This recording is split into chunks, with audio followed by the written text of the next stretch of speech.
down to the janitor. All the members of the staff is recorded here. So whoever come here at this museum will be able to trace their roots, right? We have people here like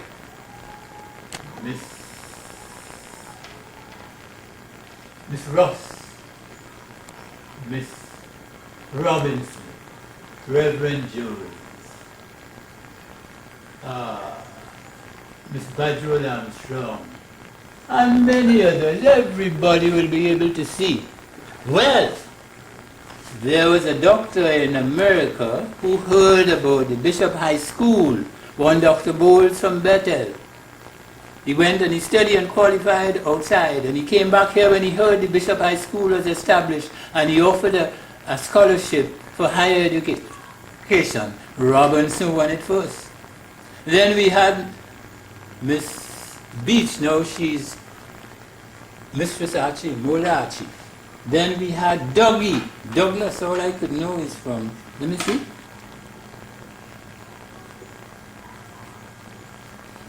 Douglas, he was from Mount St. George, and then we had Hovell, two ladies and two gentlemen. Well, look at Bishop Anstey here. Then the four governing bodies were four Englishmen. Reverend Streetley, Archdeacon Davies, Kenneth Reed, and T.C. Cambridge. Right. Now the first colored doctor that came to Tobago from Toco, Dr. George Hilton Clark. He has two sons here, one a druggist, one a dentist, and one an attorney. He did quite a lot of good work in Tobago. He was a doctor, a musician, a hunter, a sportsman, and a fisherman. Well, that will speak for itself. He's the first man that built a pavilion out of his own pocket at the area now that they call Shaw Park. In those days we called it Down the Farm because it was an area belonging to the government farm. But from the day this governor here, Governor Shaw, who was in Tobago, pinned on Lionel Mitchell's honor as the first scout master in Tobago in 1947. From that day they called down there Shaw Park. But Mitchell was the first scoutmaster, but Cibro had more qualification than he had. Then this is Robinson's father. No, this is Cipriani, who established unionism in Tobago, the man with the red rose. Then this is Robinson's father. Then this is Robinson's brother. He was once then the Minister of Agriculture. Are you ready to read this plaque page? Right. Tobago, originally an agricultural island, had many skilled tradesmen, masons, bricklayers, woodcutters, carpenters, joiners, coopers. You know what is a cooper? A cooper? What does the cooper do? Man who makes the barrels to ship the sugar. Oh, and what about the guy who do like the joining of that? Well, all right, we're talking about the coopers now. Just a cooper, because people ask here, who was the cooper? Now, when you go sometimes you say you're going to get a hoop, you're going to trim your hair. But a cooper is the man who made the barrels for holding the sugar for shipping to other parts of the world. Had many skilled tradesmen, right?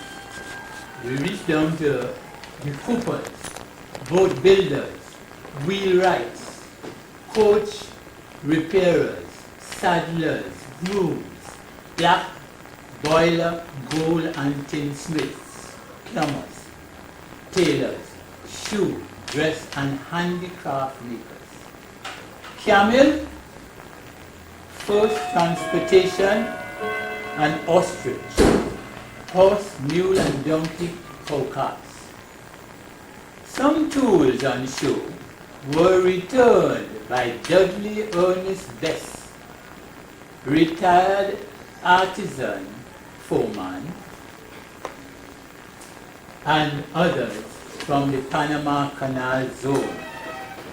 Secondary education and its opportunities came in 1925 with the founding of the Bishop High School by the late Bishop Anstie and Archdeacon Davies.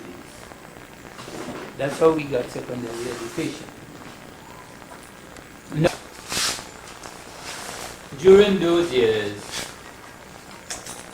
the Tobago never had any, even primary school principals. They were all imported. And the first time in the history of Tobago to achieve that point, to get a secondary school principal, was in 1975. That was Cecil Carut. His photograph is right here. That's his father, 1975. Well, we also had, the first type of music was the slaves' drums, and then the tambu bambu and the shak shak from Bell Garden, Zion Hill. After that, this Dr. Clark here that I told you about, he formed a string music band. Look, we have some of the instruments over there. Look them over there. The violin, the quattro, the fife. We have some of them. You see them? Well, the piano music came in the early, late 20s with two people who established a school. One was Eurice Arnold Elliott, and one was Evelina Gordon Cordner. Evelina Gordon Cordner. But this was a piano that my father bought before 1914 war. 3 pianos came to Trinidad. They came from, they were manufactured in, come and see here, in Petersburg, Berlin. Where is that? Goethes? See Goethes? Right? You see the candlesticks? The keys are emery, what ebony and ivory keys. The piano is actually a harp. Look at it. A harp inside, and it has 7 awards out of bronze. You see it? Right. I asked the German embassy to help me in getting it tuned. They didn't, but one German professor told me, don't allow them to move it from here. Let them send somebody here to do it, or else I'll never get it back. Right. Now, this is 3 people here who are awarded honors by Alice Clark. This is Julian Spencer, Major Julian Spencer. Then this cadet officer, what is his name again? Sosa. And this is Miss Rowley from Montgomery. Now, in the first 25 years, these were just a few of the qualified people, because as we were coming along there from my grandparents' days, they never had any qualified professionals in Tobago. All were just laymen and skilled workers. But it's not until 1925 that we had qualified people. Now here it is. Scarborough is a very small area, a square mile. And within that square mile, the people who lived here were very poor. They had very small houses, just two-room houses with an undersized lot of land. They had no money, no plantation, but the people in the country districts had big cocoa plantations, coffee, and even the sugar. Particularly Charlottesville, one of the smallest villages in Tobago. Well, the coastal steamer used to make a trip around the island every other week to take their produce and to take them to Trinidad. Transportation, because transportation is very difficult in Tobago. I never saw a child from Charlottesville coming to school in Scarborough. They couldn't, because no roads, no transportation. But these people who had the lands and plantation and cultivation used to ship the produce to Trinidad. And some of them had family in Trinidad, most of them. And they used to carry the children to Trinidad and get them into secondary private schools. There it is. You will find that Charlottesville, up to this present, they have a higher percentage of educated people than people in Scarborough, or any other way.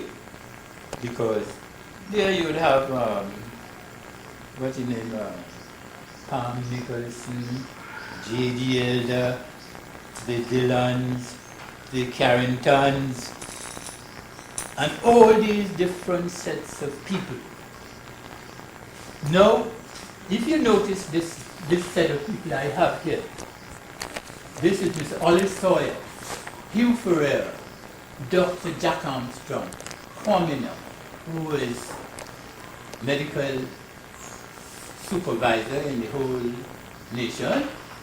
The doctor, then we had this one is Bruce, he's dead now. Then Roach, a writer. Then Basil Pitt, attorney. And this is an economist, Beckles. Now, out of these 8 here, there's only 3 from Scarborough, you know. 1, 2, 3, all the others from the country. I could have had more, but space, you know. And nobody helped me, you know, I alone. Well, this doctor here, Dr. Armstrong, is the first local Scarborough man to come out as a doctor. But I am sure that Charlottesville put out a doctor before him. He's in Germany now.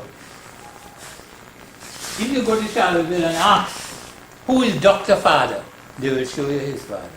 Because the night when he was going away to do his secondary education, he slept at my house at Rocky Bay. His name is Nicholson, eh? Right. You get it? Now we have here Robertson receiving Selassie when he came here some years ago. This is when the Flynn Smith's family, Robinson, up at Bell Garden years ago. It's dated there. You can't see, and this is a side of scouts that came here. This is, that's my picture here, presenting to the local guide commissioner the first guide that Tobago had, guide captain, Evelina Corden. That's Robinson's mother. Then these people here are the people who actually form the coterie of social workers. Dr. George Hilton Clark, Miss Audrey Jeffers, MBE, Miss Rowley, Miss Laura Dove, Miss Rosa Abbott, and Mrs. Joseph. Their all names are right here. I can't.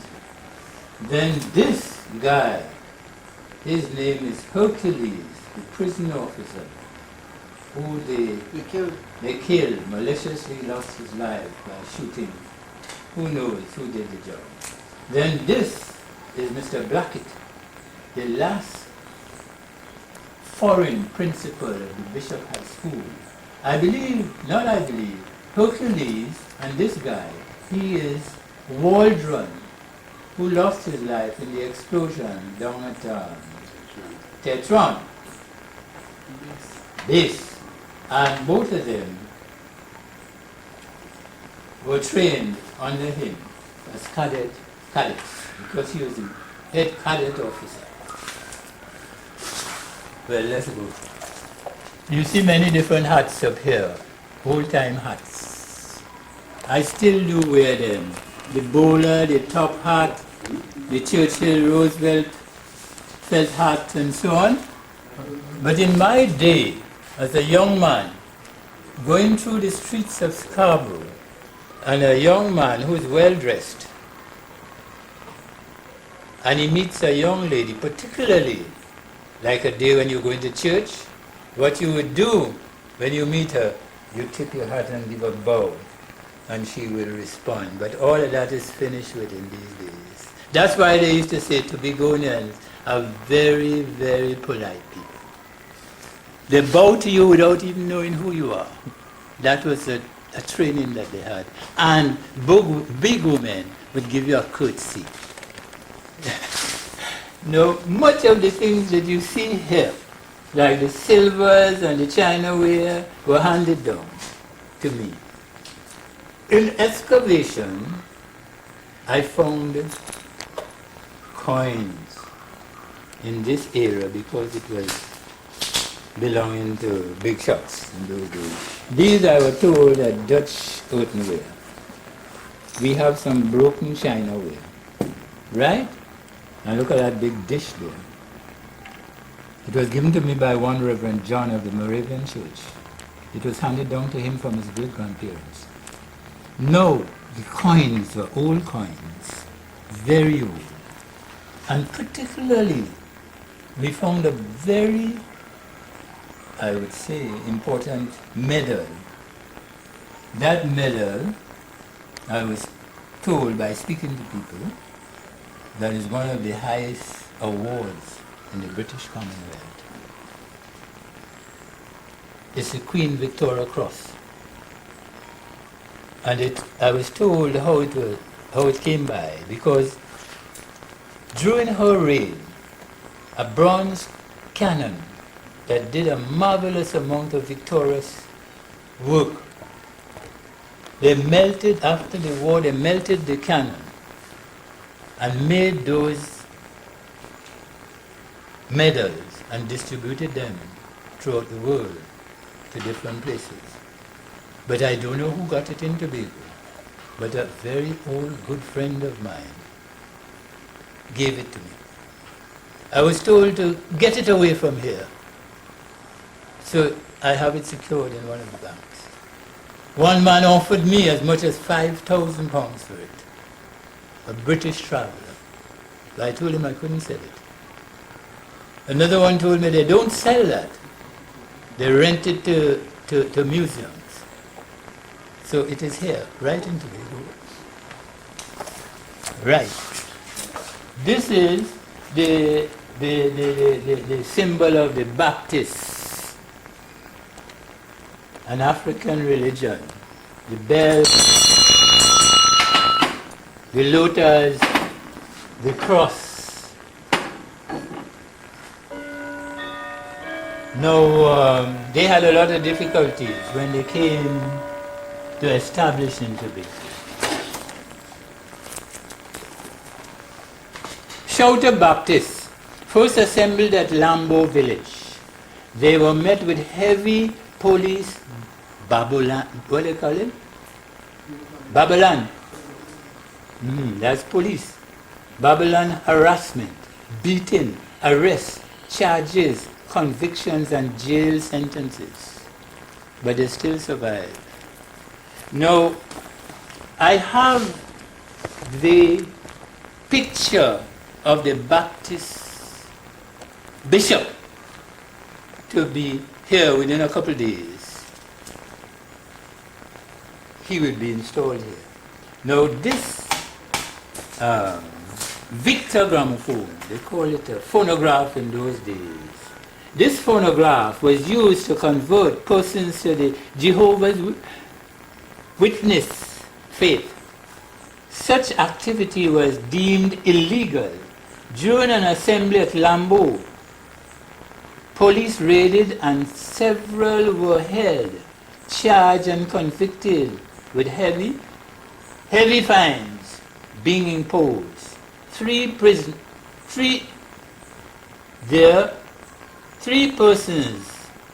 refused to pay and went to prison.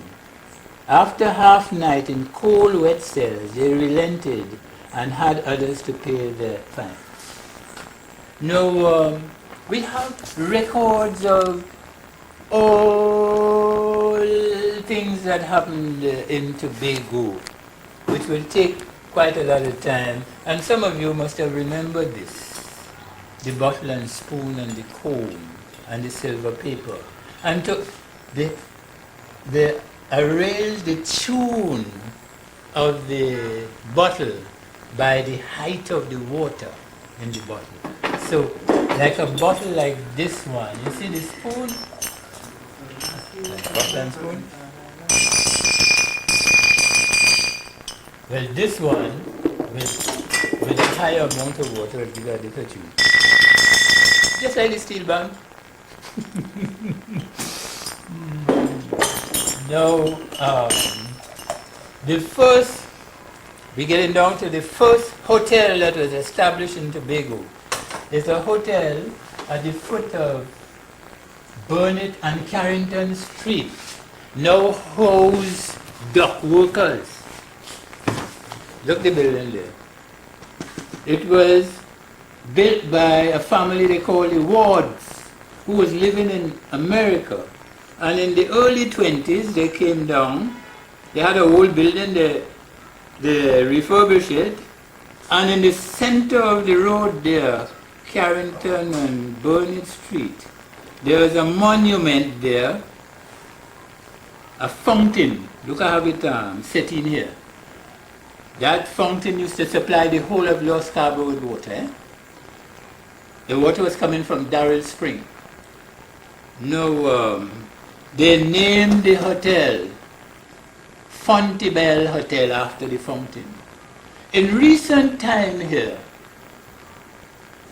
somebody who lived around the area there now found that the fountain had no right to be there because it hampered her traffic to her lovely building up on the hill. So she got the authorities to move it, which I thought, and I still think, is a wrong thing. And if you go right up to the administration building now, you will see the white elephant cocked on a little edge there, which was wrong. That was our history. They had no right to remove it. They should respect it. And it was put in the reign of, I think, King Edward in those days. Now this building here, that's my grandmother, Emma, when Tobago hooked up to Trinidad in 1899, they had no hotels. So they brought this wooden building from Toco by boat and assembled it in the Botanic Gardens. It is still there to accommodate civil servants who came to Tobago to monitor the Tobago civil servants into the exercise of boat islands. They gave her that job as caretaker at 25 cents a day. And when she resigned, she got 23 pounds 12 and 6, but her pay raised not higher than 45 cents a day. The other hotels that were there in Tobago that was never built as hotels was Robinson Crusoe, Blue Heaven, and Bachelet Guest House. Those were actually houses. And this was just a Bachelet Estate Great House that they turned into hotels. So I tried to see if I could get the Hotel Association to refurbish this first hotel and make it a monument of an example. But they wouldn't bother with me. Right.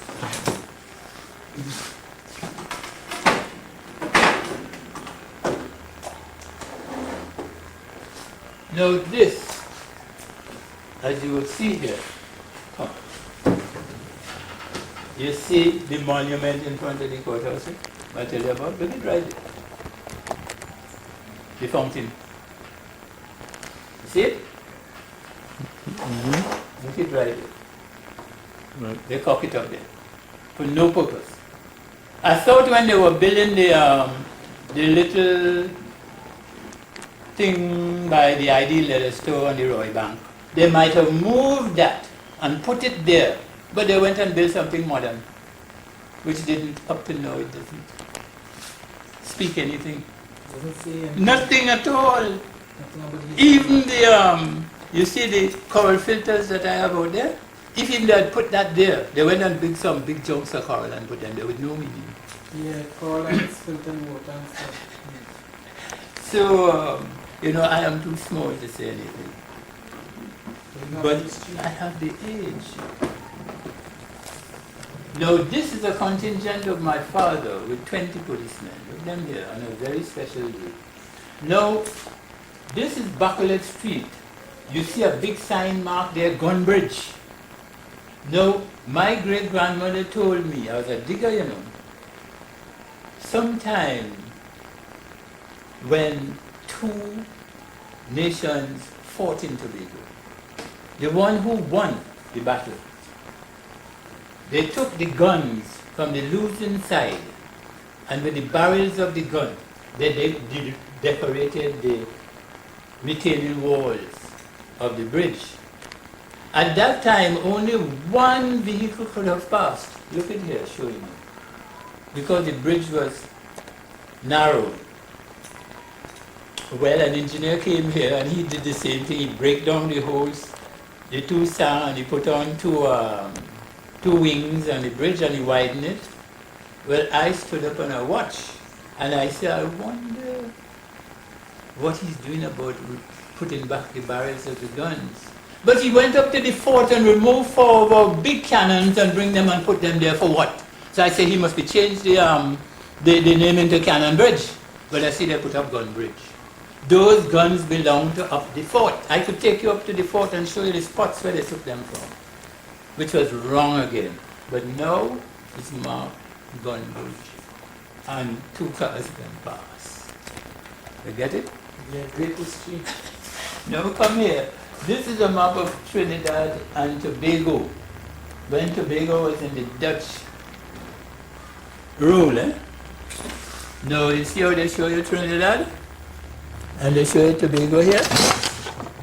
Well, they blew up Tobago here, and wherever there is a safe harbor for big ships, they put a little anchor. But they didn't put any in Scarborough. They put a big coral reef, Melford Coral Reef, Buku Reef. Well, that is why up to now, no big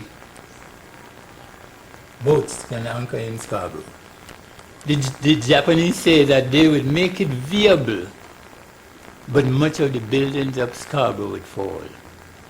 So it has to remain so. Right? Cool. Huh? Go ahead. This is another piece of furniture from the estate in the same era of the 400 years. And then we have the flags of the British, the French, the Dutch, and the, what you call them? Hollanders. Right? This is one of the sugar estates. This is a great house, and this is something that I should really tell you. Now you notice a great house here, and you notice this one. Oh, keep quiet.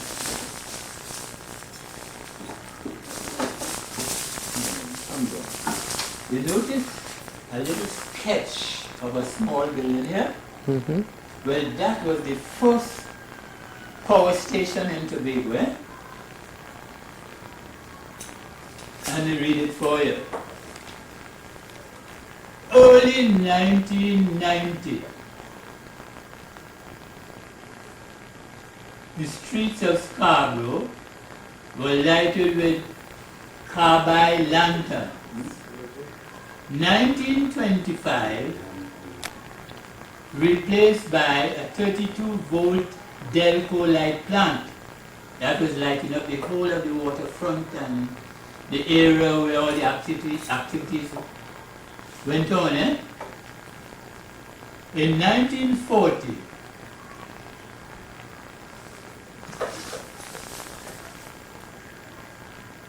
replaced by a 2.5 kilowatt, 2.5 horsepower diesel engine, George Leacock attendant, 1952, T&Tech took over. So I lighted the whole of Scarborough at one time. You ever work in T&Tech? Me? No. I worked with the government of Trinidad and Tobago. And T&Tech, fellas come here and I asked them, all between the manager, what year did T&Tech take over? Not one of them anyway. They couldn't answer that. Answer. One come here begging me for a copy of that. I said, well, yes, you have to take it. Now come over, Mr. Gentleman. You ready? Mm-hmm. This is Tobago original lifestyle. Right? You notice this painting here? That is the house or the hut that the Tobago African used to live in around the villages. The kitchen was always bigger than the hut. For this reason, they had to have a place they call a loft in the kitchen above the fireside where they used to store dry food for when the rain season come down, because the rain season was terrible here in those days. Now on that loft, they used to, the village lend hand. When anything happened in the village, they call a lend hand because they didn't have money to pay. Building, gardening, fishing, wedding and death. Kitchen always bigger than dwelling hut. For storing on the loft, corn, fish, pork, bush meat, ground provision, dried corn, pigeon peas, corn and cassava flour, farine, dried ginger, wet sugar and cane juice liquor, sorrel and banana, sorrel and bennet, rock salt, which was brought in from other West Indian islands in open fishing boat and bartered for local products. Right? There was medicine in the hut, such as a bottle of shark oil and a bottle of seawater, deep seawater. That was medicine. And over the front door of the hut, as you see it here, there was a loaf of bread, 3 yellow limes, a calabash, and a silver coin. The bread is that the house must always have food. The limes are to cut evil eye. The calabash for eating in, and the silver coin is that the house must always have money. This piece of furniture here is what they used to call a wagon, but nowadays they call it a buffet. This is over 85 years old. Well, come let me give you this piece here now, very important. Now, as time grew on, and I became a man, and holding my own responsibility after T&Tech came to Tobago, I took what little money that the public works gave me, and I had what I had to it, and I built this store. Then I called it Tobago Utility Supplies. Tobago Utility Supplies, Leacock's building, right on the foot of Burnett and Hamilton Street. It is still there, occupied by Singer and Douglas. And you didn't notice a little booth in front where they sell bread. Well, that one night, I have been going along all along, but one night, it was the Easter season like this, I went to a dance, right? And incoming from that dance, the Easter Saturday night about 2 o'clock in the morning. I passed to see if the store was all right. And when I looked at the store, I found the door was broken. And I had an iron chest in the store, not secured in the wall, and just on top of a desk writer. I saw just the shape of the iron chest on the desk, and the iron chest gone. I jumped from the platform of the top step right down to the last step. I ran down the road 2 o'clock in the morning, you know. I saw a police corporal and I related to him. And he told me that don't happen in Tobago. But we didn't have lights yet, you know. He said that's a joke. So while speaking to him, I saw the sergeant coming, whose name was John Ashmead. I told him what happened. He said, George, boy, let's go and see. And we went. And I showed him. He took up my telephone and he called 4 detectives. And they came. And while searching and looking around, they too were looking careless about it. We found the safe on the other side of the road, just resting on the curb, to be lifted away. I said, Sarge, let me leave the safe and hide and see who will come. They said, no. You have the key? I said, yes. I opened it. I had my little $700 and something in there. That was about $7,000. No. They said, money is yours, safe is yours. I said, yes. They said, take it. I said, no.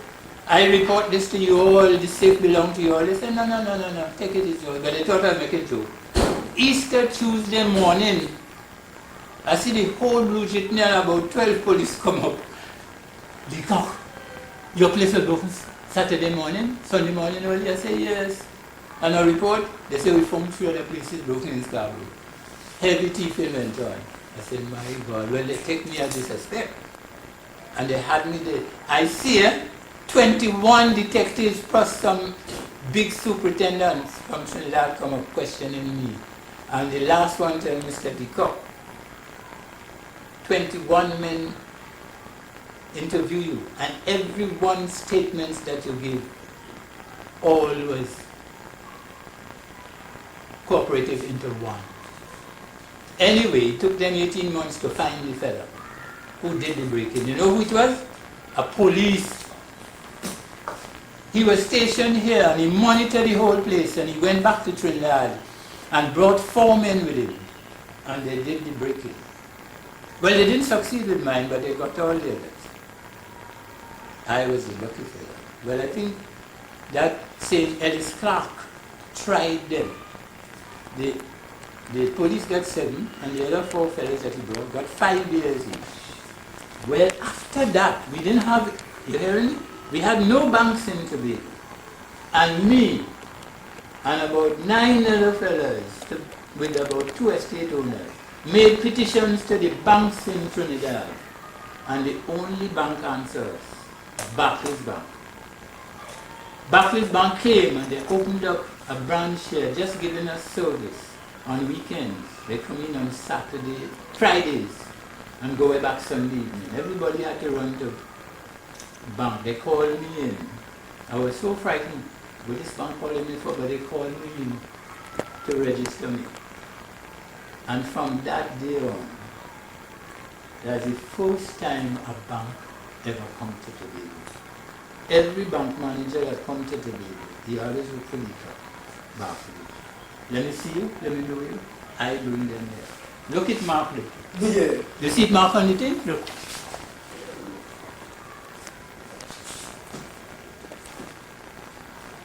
Right here. You ready? Go. You ready? I'm ready now. Okay. My wife was a commercial teacher. While I doing the business, she teaching commercial subjects. Look some of her certificates here. You see them? And she taught Pittmans. You see Sir Isaac Pittman? You see everything I tell you is true? Right. Some of her certificates here. And look at her adding machine. Today adding machine, you see how small it is? With my little one in hand, but look how big it was in the movie. You see? Yep. And look at her typewriter. All right.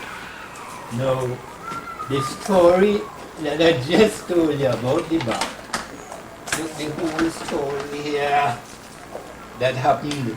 And look me here as the first banker in Tobago. They just call me the grandfather of the banks in Tobago. So, and I see people flock up the banks, and I just be there.